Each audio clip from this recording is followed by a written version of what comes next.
Baik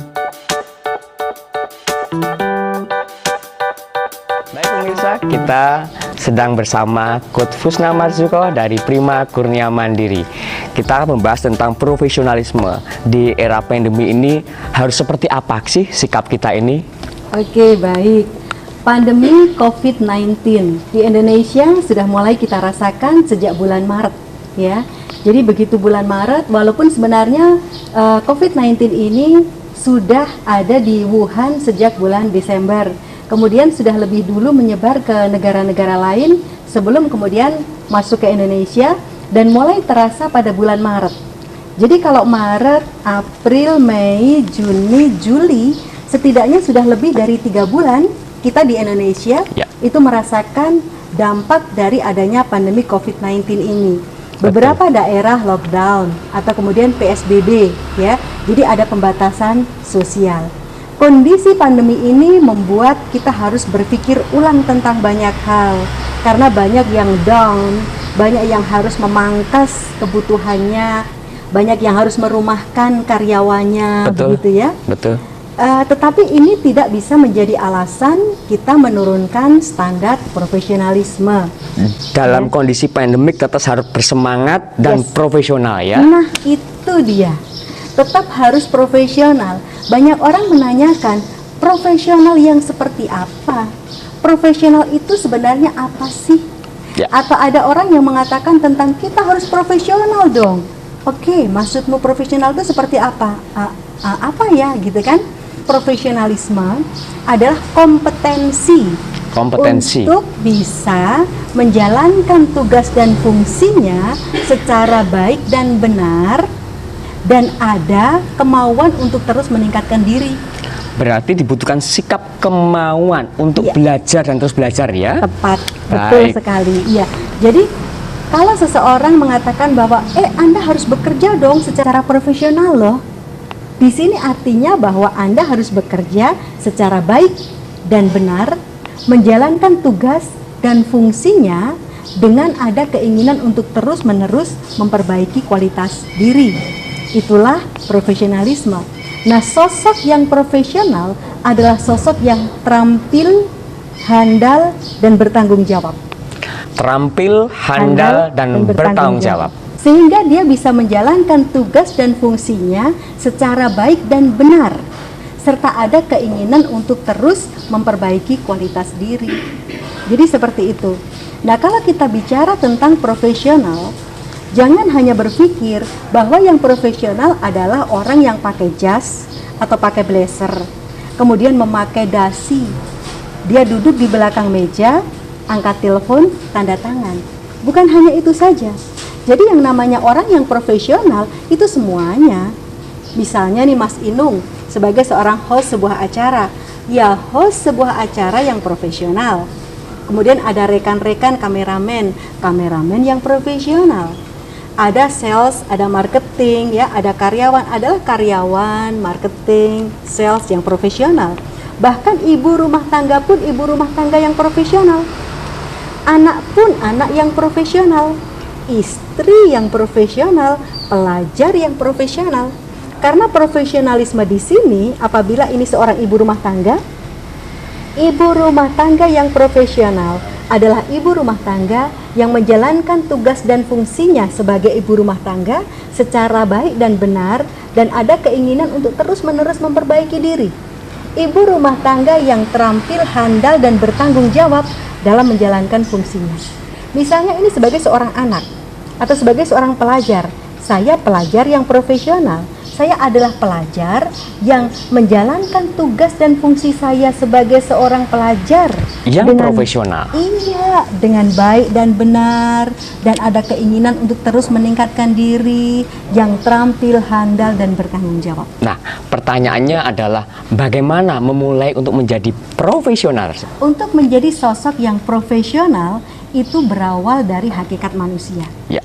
Artinya ketika manusia ini diturunkan ke bumi, kemudian membawa amanah, mengemban tugas sebagai khalifah fil ard, sebagai pemimpin di dunia, itu sudah diberikan bekal, modal dasar oleh Tuhan sebagai bekal untuk dia menjadi pemimpin di bumi. Oh. Jadi sejak manusia itu diciptakan, kan manusia mengemban amanat sebagai pemimpin di bumi, ya. Dia yang memimpin semuanya, makhluk yang lainnya, hewan, tumbuhan, semuanya. Itu manusia yang mau menerima tugas sebagai, kalau dalam bahasa sekarang, oke, saya terima tantangannya sebagai pemimpin di bumi. Nah, ketika manusia mengemban tugas sebagai khalifah fil ard, tentu saja tidak kemudian dibiarkan lahir tanpa bekal apapun. Begitu saja, lahir begitu saja. Iya. Artinya kita lahir ini sudah mendarah daging dalam diri kita profesionalisme, Iya, ya. sebenarnya begitu. Dan tidak ada alasan bahwa ini nggak bisa profesional, ini bisa. Enggak, karena modalnya sama. Tuhan memberikan modal dasar, modal sangat utama kepada setiap manusia yang dilahirkan ke dunia. Kira-kira menurut Mas Inung, apa sih modalnya nih? Manusia diberikan modal apa sama Tuhan? Yang pertama adalah logika, Ya. rasio, Pikiran. otak. Iya, pikiran. Jadi manusia itu ada yang disebut sebagai akal budi kan, Betul. yang memang dibekali akal dan budi. Manusia dibekali rasio, logika, pikiran, dan juga dibekali nurani atau budi. Ya. Jadi akal budi adalah dua modal dasar yang diberikan oleh Tuhan kepada setiap insan yang lahir ke dunia. Ya. Jadi ini sebenarnya adalah modal dasar profesionalisme. Setiap orang bisa profesional karena modalnya dari Tuhan itu sama. Yang ditanyakan berikutnya, akal budi itu kita apakan? Akal rasio ini kemudian kita asah. Nurani, budi itu kita asih dan kita asuh. Maka Mas Inung mungkin dulu sering melihat tulisan-tulisan asah, asih, asuh. Betul sekali. Iya, betul ya. Jadi yang namanya asah, yang diasah pikirannya. Yang diasah adalah pikirannya. Iya. Ya. Logikanya, rasionya, yang diasih dan diasuh adalah budinya, nuraninya. Hatinya. Iya, hati nuraninya itu yang diasih dan diasuh. Logika yang diasah itu akan memunculkan kualitas diri, menjadi kualitas pribadi. Sementara nurani, budi yang diasih dan diasuh akan memunculkan kualitas pelayanan sosial. Jadi dalam diri seseorang, apabila logikanya diasah, nuraninya diasih dan diasuh, maka di dalam dirinya itu akan muncul kualitas pribadi dan kualitas sosial, kualitas pelayanan. Jadi dia akan menjadi pribadi yang unggul, yang bermasyarakat dengan baik. Rasio, logika yang diasah melahirkan kualitas pribadi, itu memunculkan dua faktor pendukung profesionalisme, yaitu skill dan knowledge. Jadi skill dan knowledge ini tumbuh dari logika yang diasah. Skill dan knowledge tumbuh dari skill yang diasah. Wah, Ya, ini penting dari banget nih. logika yang diasah. Ya. Betul. Jadi logika yang diasah itu memunculkan keterampilan dan pengetahuan. Yes.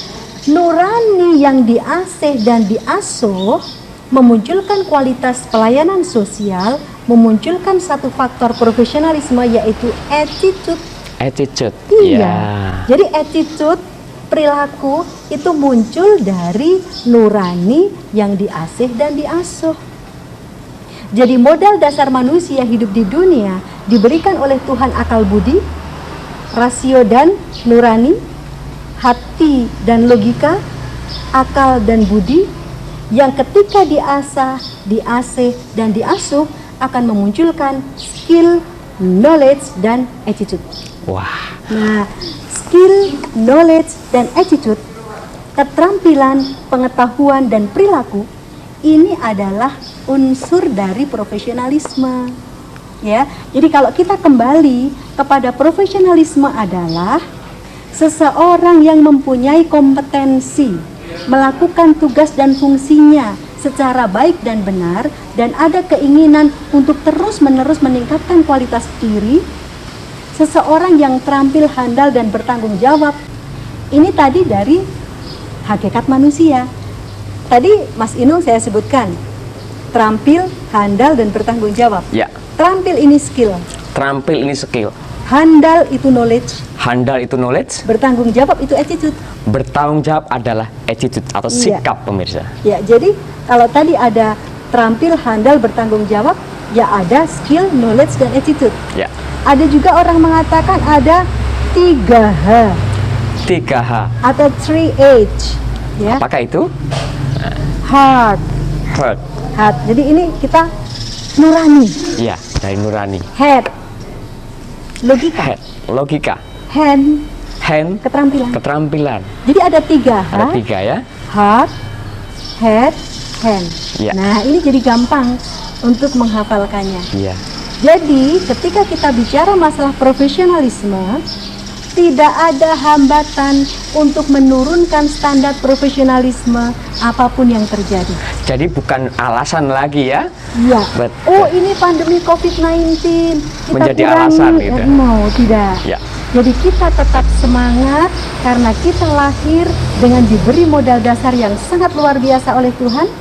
Kita diberikan akal dan budi, rasio dan nurani yang kita asah, asih, dan asuh, memunculkan kualitas pribadi dan kualitas sosial, memunculkan skill, knowledge, dan attitude. Wah, perbincangan kali ini sangat menarik sekali. Dan di segmen berikutnya kita akan membahas tentang bagaimana menjadi pribadi yang bertanggung jawab. Nantikan